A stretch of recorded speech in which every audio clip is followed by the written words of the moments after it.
नमस्कार. मी एक कटोरी ब्लाऊजचं कटिंग पूर्ण तुम्हाला दाखवलं होतं आणि तुम्ही पाहिलेलं आहे.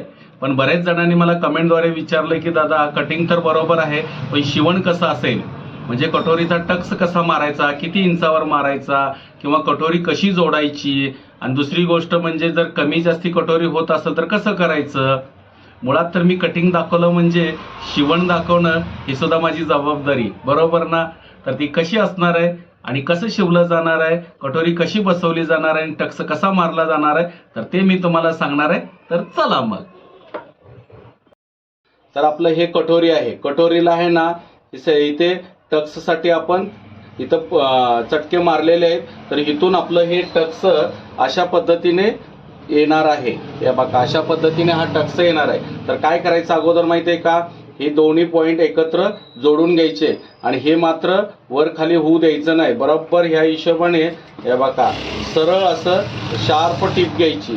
तशीच दुसऱ्याही कटोरीला आपण याच पद्धतीने हे बघा जोडून एकत्र व्यवस्थित असं वर खाली अजिबात करायचं नाही. आणि त्या पद्धतीने हे बघा इथं टक्सच्या पॉइंटला आपण मारणार आहोत. आता तुम्ही म्हणत असाल हे किती अंतर आहे दोन्हीचं, तर हे अंतर मी काय सहसा मोजायची मला आवश्यकता नाहीये. पण हे मी वरतून शोल्डर पासून टक्सची उंची ती ना तेवढा हे खाली योक पीस सोडून आलेला टक्स असतो. तर मग त्यानंतर ना बघा हे टक्स आहे ना असं चिरवा करायचा. हे आतमध्ये बोटाने असं पसरून घ्यायचं. पसरल्यानंतर हे समान अंतर करायचं. हे बघा समान अंतर केलं की त्यानंतरनी याच्यावरनच एक आपण दुसरी टीप मारणार आहोत.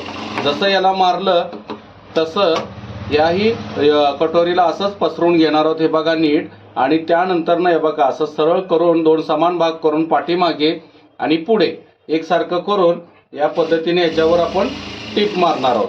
मग त्यानंतरने बघा हे जे साईड खालचं भाग असतो तो असं कट करून घ्यायचा आणि त्यानंतर ना असं नख मारून घ्यायचं. नख मारल्यानंतर ना बघा अशी व्यवस्थित आपली ही कटोरी तयार होते. जशी ही झाली तशी दुसरी पण याच पद्धतीने आपल्याला करावी लागणार आहे. तर तुम्ही बघू शकता हे बघा, म्हणजे हे नख मारल्यानंतर कटोरीचा पॉइंट कुठेही हलत नाही. तर हे दोन्ही कटोरी आपली व्यवस्थित एकसारखी झालेली आहे. तर आता मी साईडला कटोरी फ्रंटला लावून घेतो. फ्रंट हा आहे, त्या फ्रंटला कटोरी लावताना बघा आपण काय करायचं, हा थोडंसं टोक पुढे घ्यायचं. एक 5 इंच पुढे घेतलं की म्हणजे तुमच्या लक्षात येईल की इथे त्रिकोण तयार होतो. या त्रिकोणमधून आपण टिप घेणार आहोत. या बघा, आणि कटोरी कशी असते, क्रॉस असते, त्याला व्यवस्थित एकसारखी लावत लावत जायचं. खूप ओढायचं नाही, ओढल्याने ती लांबली जाते. जसं जात आहे ना फ्रंट त्याच पद्धतीने हे बघा ही अशी कटोरी जाऊ द्यायची. मार्जिंग मात्र आहे ना जेवढं आपण धरलं तेवढंच धरायचं, खूप मार्जिंग धरायचं नाही. आता ही एक कटोरी बाजूने मी लावली वरच्या बाजूने. आता ह्या फ्रंटला मात्र वरतून लावायचं नाही तर खालच्या पोर्शननी लावायचं. तर बघा इथे मी असंच ठेवणार ह्या फ्रंटला, आणि जेवढी मार्जिंग अगोदर घेतली तेवढीच मार्जिंग एकसारखी घेत घेत मी या बघा कटोरी खूप ओढायची नाही. जेव्हा इथं आलं तेव्हा अंदाज घ्यायचा की इथे बरोबर बसणार आहे का. त्या पद्धतीने आपण हाताने व्यवस्थित ते लावली जायला पाहिजे. आणि इथं आल्यानंतर पुन्हा इथे बघा हा त्रिकोण तुम्ही बघू शकताय. हा त्रिकोण इथं आला की कटोरी पण व्यवस्थित बसते आणि गळ्याचा गोलाकार पण बरोबर येतो. या बघा या पद्धतीने याला डबल टिप घेऊन मार्जिन एकसारखी घ्यायची.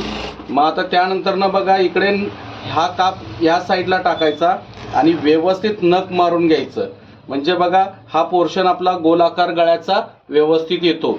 मग त्यानंतर दुसरा पण पीस याच पद्धतीने आपण हे बघा बघू शकता हे मार्जिन पाठीमागे टाकायचं, नख मारून घ्यायचं आणि बघा व्यवस्थित हे दोन भाग आपले तयार होतात कटोरीचे. तुमच्या लक्षात येत असेल हे बघा ह्या पद्धतीचे आपले हे दोन कटोरीचे भाग तयार होतात. गळ्याचा पण गोलाकार आहे ना एकसारखा येतो. आणि आता ह्याला मी योक पीस लावेन. बघा योक पीस पण ह्याच पद्धतीने लावायचा की आता हा पोर्शन ठेवला पुढे बरोबर. मग हे टोक पुढं असतं ना योकचं, ह्याच्या पुढे जसं आपण कटोरी लावताना 5 इंच पुढं सोडलं त्याच पद्धतीने इथे 5 इंच सोडायचं. आणि इथं जो त्रिकोण येतो त्या त्रिकोणमधूनच आपल्याला टिप घ्यायची. आणि कटोरी लावताना खालचा भाग ओढायचा नाही अजिबात.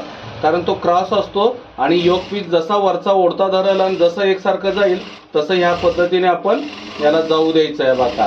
जसा हा भाग गेला तसाच दुसराही कटोरीचा भाग आपण ह्या उलट्या दिशेने ठेवायचं या बघा आणि या पद्धतीने आपण एकसारखं लावत जायचं. मार्जिंग मात्र एकसारखी घ्यायची आहे बघा. अजिबात ओढायचं नाही, अजिबात खालचा भाग पण वरचा भाग पण एकत्र आला पाहिजे. त्यानंतर याला आपण दुसरी टीप लावून मारणार आहोत.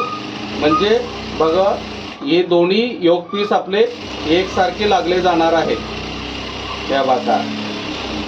मग त्यानंतर काय करायचं माहिती आहे का, हे बघा ह्याला नख मारून घ्यायचं. नख मारणं खूप महत्त्वाचं आहे. नख मारल्यानं बघा 50% फिनिशिंग येते आणि जो प्रत्येक भाग व्यवस्थित एकत्र बसतो. आता हे झाला एक भाग, दुसराही त्याला तसंच नख मारायचं या बघा, नख मारायचं. त्यानंतरनी हेही भाग बघा एकत्र व्यवस्थित झालेला आहे. आतली बाजू पण तुम्ही बघू शकता सगळी एकत्र. मार्जिंग तेवढंच आहे, योग पीसचं मार्जिंग तेवढंच आहे, कटोरीचं पण मार्जिंग तेवढंच आहे. म्हणजे हे आपले दोन्ही भाग कटोरीचे व्यवस्थित तयार झालेले आहेत या बघा. तुम्ही बघू शकता, तुमच्या लक्षात येईल हे बघा बरोबर हे कटोरीचे दोन्ही भाग तयार झालेले. तर ह्याला मी आता हुकलूक पट्टी वगैरे लावून घेतो. म्हणजे तुमच्या लक्षात आलं असेल की कटोरी कशी जोडायची, टक्स कसा मारायचा. तर ह्या पद्धतीने तुम्ही कटोरी जोडू शकता आणि टक्स मारू शकता. तर करा प्रयत्न, नक्की होईल.